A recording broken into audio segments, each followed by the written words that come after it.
My name is Colleen from Goldenrod Birth and Placenta, based out of Richmond, Virginia. I am a placenta art specialist and birth doula, and I wanted to share what is in my doula bag. So maybe this is a trait of birthing people or women in general, but we tend to overpack, right?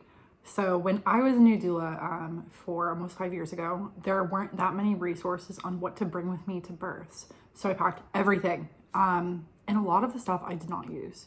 And the same thing when I had my son a year ago, I packed everything, and guess what I used? Nothing.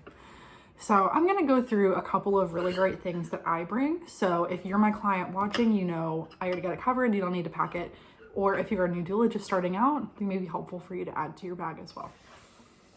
My most commonly used item is a rice sock, or right here is pretty much the same thing. So you can pop this in the microwave and apply heat to lower back, belly, thighs, legs, things like that. I carry multiple of these, and I find myself just sort of running back and forth in between the microwave.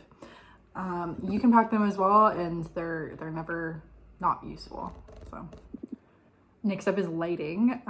So my favorite are these sort of candle lights. I love creating a cave atmosphere.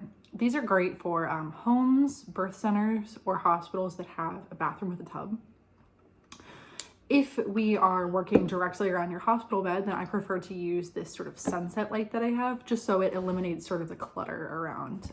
If you have a water jug and medical equipment, all these other things, you don't want a million candles that we're knocking into and making a big mess. But you're welcome to bring your own lights in addition, but I always have these on hand. Next up is a new addition, is combs. So I have used them recently, and I had never really used them before. So they're great during contractions. You can hold in either hand. So pretend I'm holding it in both hands. You can squeeze that onto the comb, and it creates sort of that acupressure and distracts from contractions. So really great option here. Upgrade. I used to have a hand fan that I would physically fan people while they were pushing. No longer, because I've stolen my stroller fan from my child. It's great. It has multiple fan settings. You don't realize how sweaty of a work pushing can get. And so here it is. I can either hold it or clip it onto the side of a hospital bed, a bed frame, a tub, anything. So good here. Okay, moving into our therapeutics. So coconut oil here. I always check for allergies. We're an allergy family. So if coconut does not work for you, I'll bring something else. You'll see that it's wrapped in plastic. I have ruined several books that I don't carry anymore because I have ruined them with coconut oil. So wrapped in plastic. All right, moving on into here, we have clary sage.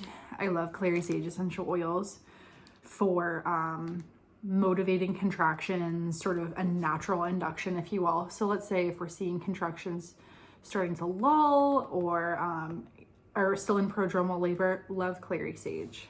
With all of my essential oils, I prefer to put them on a cotton ball and just sort of wave them under your nose versus having something like a diffuser. In labor, our emotions can change very quickly, and I don't want to get stuck with a certain scent in the room if we're not feeling it anymore. So as easy as throwing the cotton ball in the trash and we move on. So that was clary sage. I also have peppermint. Peppermint's great for going to the bathroom. A lot of people have trouble going to the bathroom after a catheter is taken out, if that's something you've used, as well as nausea. It's great for that as well. We have two blends from the farmer's market here. So this is the De-Stress and the Hetties.